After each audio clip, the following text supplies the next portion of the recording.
Welcome back to Hot Girl Kitchen and our Christmas extravaganza special.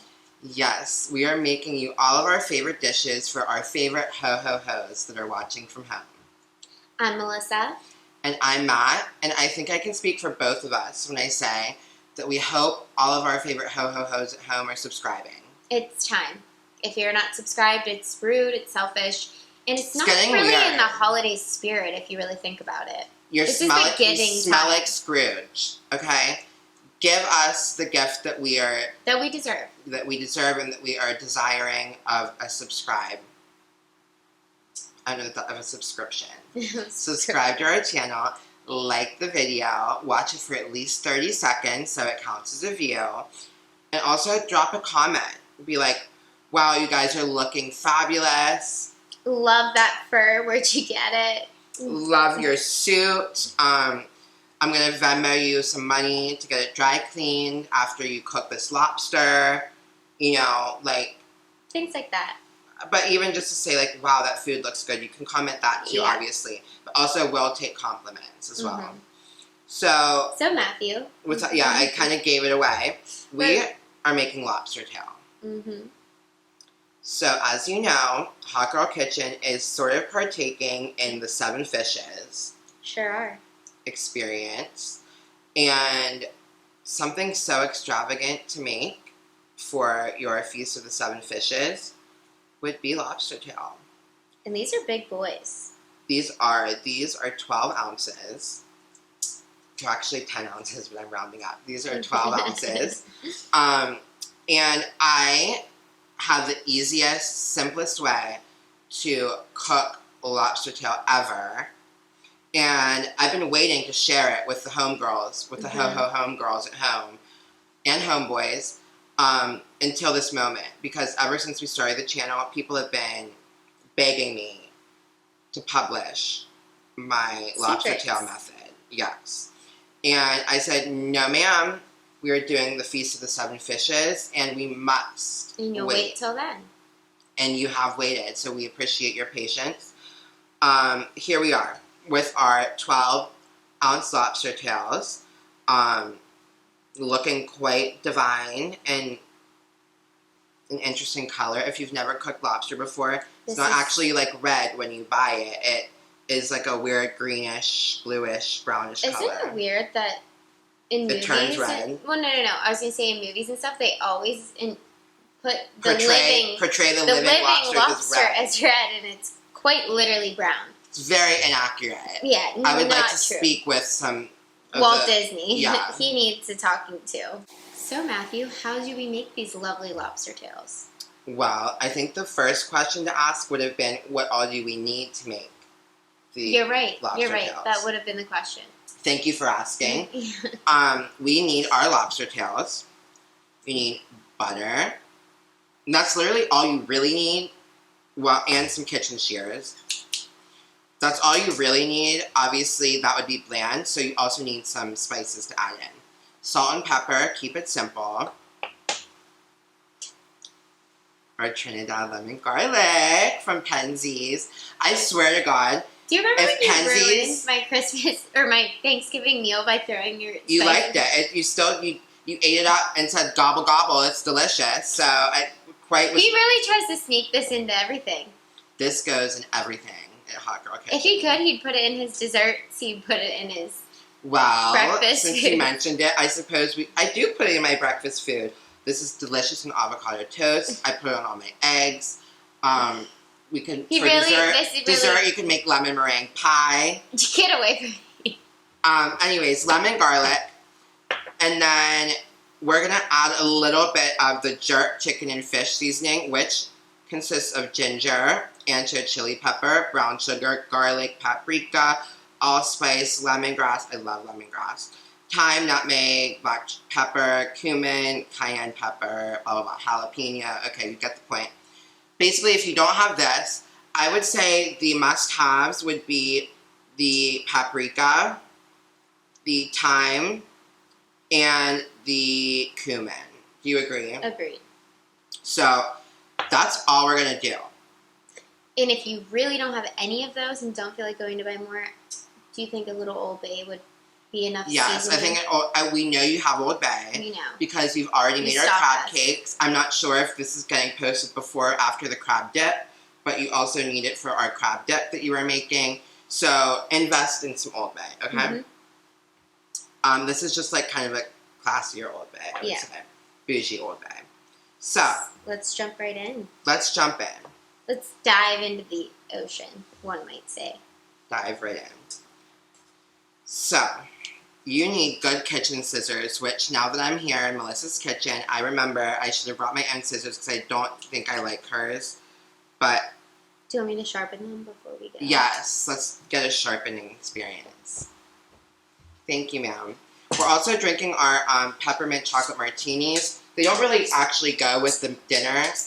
I wouldn't say this is like what I recommend to drink with lobster tail. Probably like a Sauv Blanc or like a white wine. Or Chablis, or even a rosé.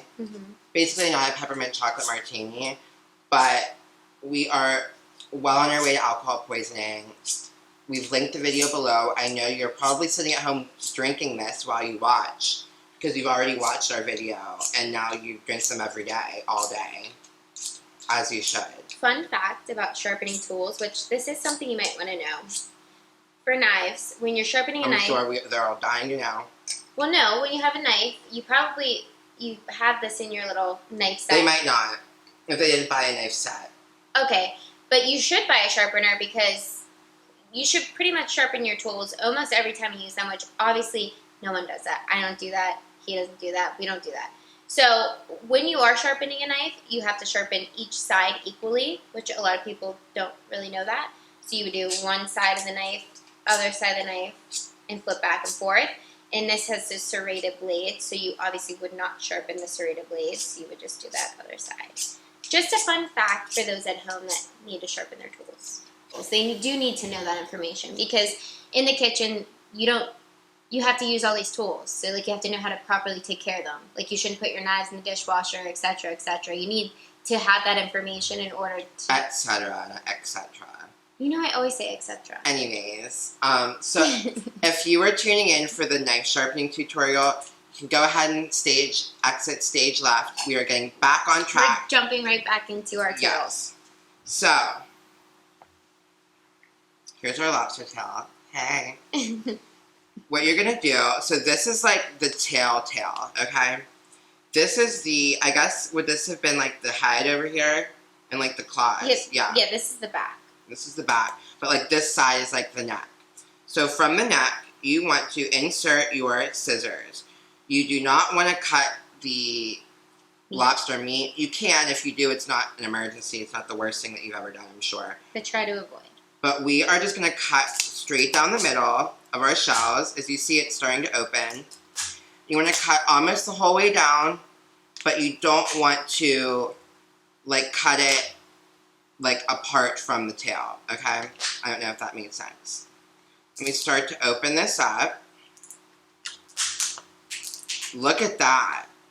And as it opens, you can start to kind of pull it away from... loosen your lobster meat. We love a loosey-goosey experience. Loosen the meat out of the shell. And what you're going to be able to do in just a minute here is pull the meat out and have it kind of sit on top of your shell like so. And make sure you butterfly it out. Yeah, make sure you butterfly it for a nice presentation. I actually can go a little further down, but I didn't want to do that just in case didn't go well, but it did. So let's this looks get great. all of our lobster meat out of the shell and ready to cook.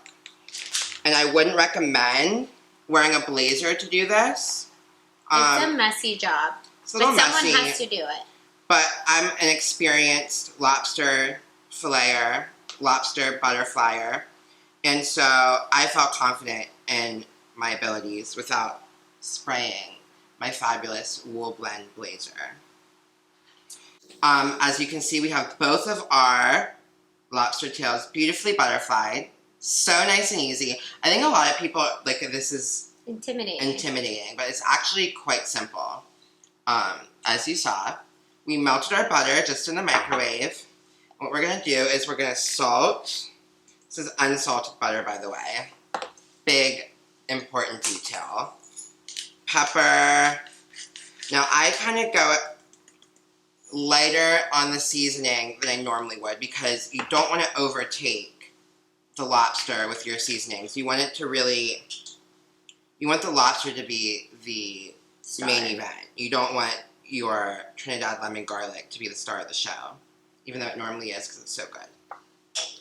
So like I said, we're just going to lightly season our butter. This is a little bit, there we go. That's enough. We're going to get our paintbrush out and do our best Monet. We're going to mix up our paint. Do you want to put them on the tray before we... Sure. Yeah. We're going to put our lobster tails on an oven-safe plate. Or not plate, whatever. Or pan. Dish, pan, whatever you choose to call this. And we are just going to douse our lobster meat in this butter. Heavy. Now, quite literally, you want this to be a heavy coating. It needs to get in every single crevice of meat. We know you're good at that at home, getting into the meat crevices. Oh, yeah. Ooh, look at that. I love how it just drips right off. It's luscious. Sexy. Yeah. This is like pornographic. We might have to bleep this part out. Put a little blurred graphic. That's hot. That is hot. Okay, we have everything covered in butter. Might as well just add the rest on. It's not going to hurt it. No, ma'am. Sure isn't. So like I said, you want to make sure every inch of this has been touched by the paintbrush of God. I thought you were going to say by an angel. Touched by an angel, and that angel is me.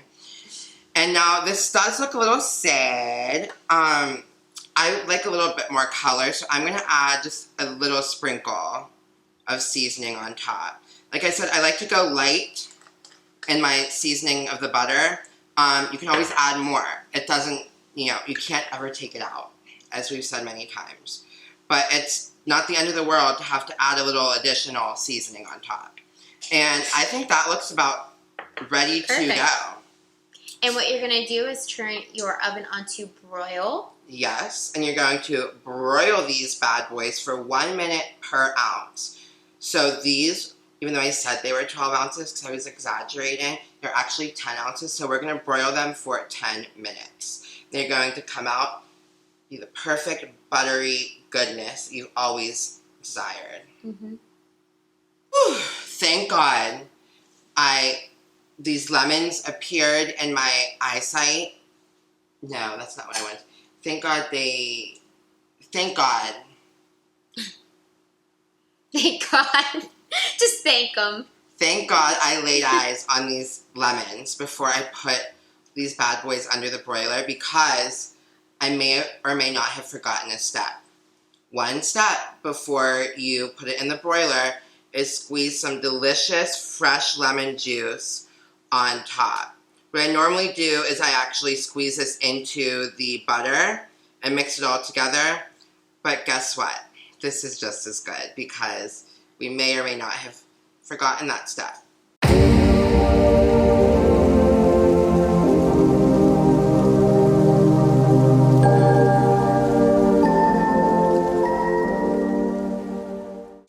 This is looking quite scrumptious if I do say so myself. You can always squeeze a little bit more lemon on top. Not mandatory since we already cooked it with lemon, but if you so desire, you can. Now let me get a little piece of this luscious luscious lobster. Oh my God, look at that.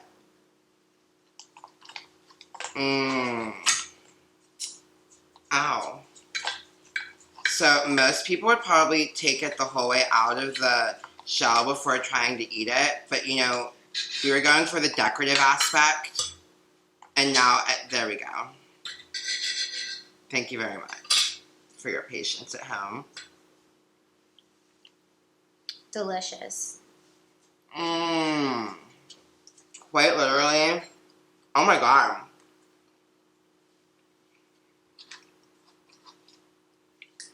I wish the people at home could taste what's in my mouth right now. It's so decadent. It's so tender. You know when you overcook lobster and it's chewy? It's so not chewy. Like, I don't know, what's the antonym of chewy? It's so not chewy. It's, like, literally... Smooth? Creamy? Smooth. I would say smooth. This is, like, some of the best lobster tail I've ever had. And I'm not even exaggerating. No, it's very good. Once you make this at home, hot boys and hot girls, you'll never buy another one out in a restaurant. For how much do they charge at a restaurant? Too like much. Hundreds of dollars. No. Your fave literally has never tasted lobster in her life, thinks it's crab, has no idea.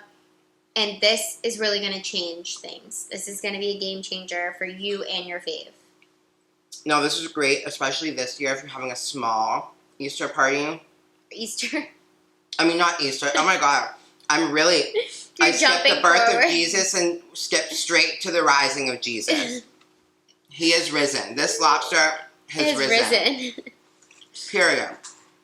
But if you're having a small Christmas gathering, yeah, this is great. Grab a little 4 ounce. You don't need to do 10 ounce and, you know, spend $100 on each person, but grab a little 4 ounce lobster tail and voila, here's one of your fishes.